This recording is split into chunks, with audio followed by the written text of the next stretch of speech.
Of all the directors to ever define cinema, American director Jonathan Demme is probably the one whose genre and work are hardest to categorize. Throughout his 4-decade-long career, he worked on everything from psychological horror movies like The Silence of the Lambs to law dramas like Philadelphia.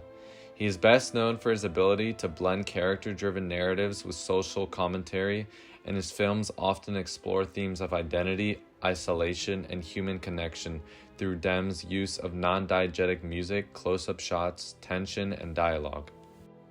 Throughout his filmography, Demme was a pioneer of several storytelling techniques. Demme is today acclaimed for his innovative use of extreme close-up shots of characters. Demme's close-ups often featured characters looking directly into the camera, something no director had really done before him outside of fourth wall-breaking situations. This technique is used to create a sense of urgency or poignancy in the audience.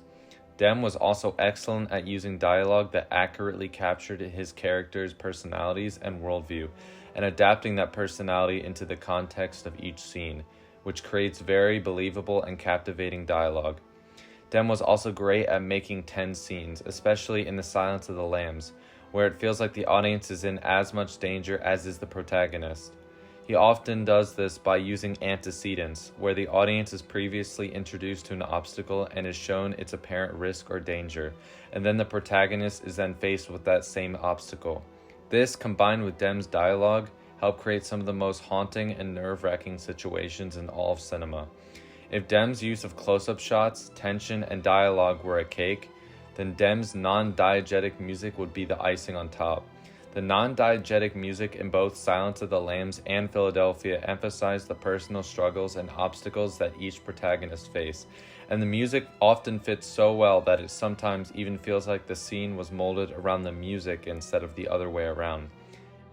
One scene from The Silence of the Lambs that illustrates Demme's use of these elements is the third scene between Clarice and Hannibal Lecter.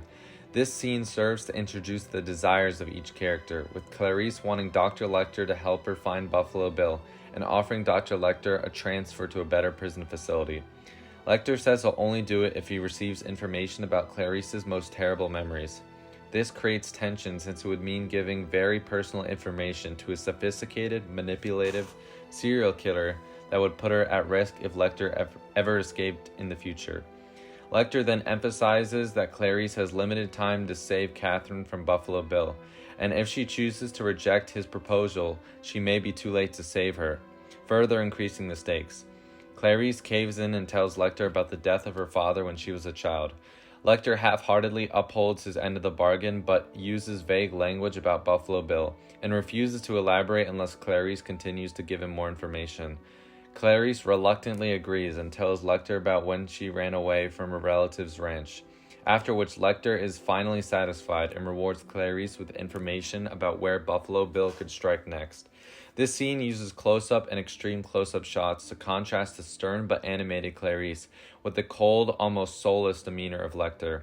The dialogue is long and tense, the lighting gray shifted and cold, and the non-diegetic music emphasizes the potential danger Clarice is putting herself in by telling Lecter her most tragic moments.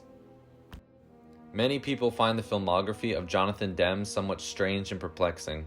One film analyst even described Jonathan Demme's directing catalog as, quote, throwing paint on a canvas hoping that something will stick. Some may even ask themselves why someone would dedicate their entire directing career to a hodgepodge of documentaries, comedies, dramas, and horror films, only to land at no apparent narrative.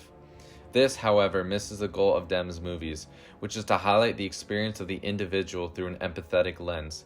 Silence of the Lambs, for example, explores fear and power dynamics, as well as the complexities of gender roles in a male-dominated world through the individual Clarice's perspective. Likewise, Philadelphia sheds light on the AIDS crisis and discrimination against LGBTQ individuals through the experience of its main character, Andrew Beckett. The main goal throughout Demme's career was to highlight the experiences of those voices who may not otherwise be heard. And it's safe to say that when Demme did manage to get some paint to stick on his canvas, as with his work with The Silence of the Lambs in Philadelphia, he was able to create masterpieces.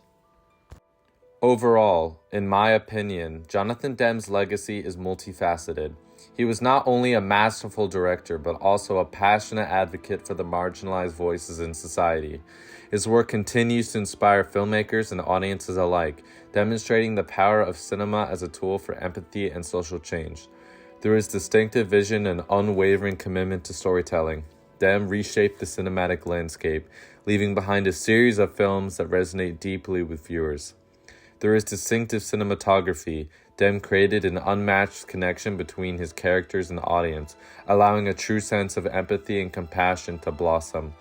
This, along with Dem's exploration of the human condition, combined with his innovative approach to storytelling and dialogue, ensures that his contributions to cinema will be remembered for generations to come.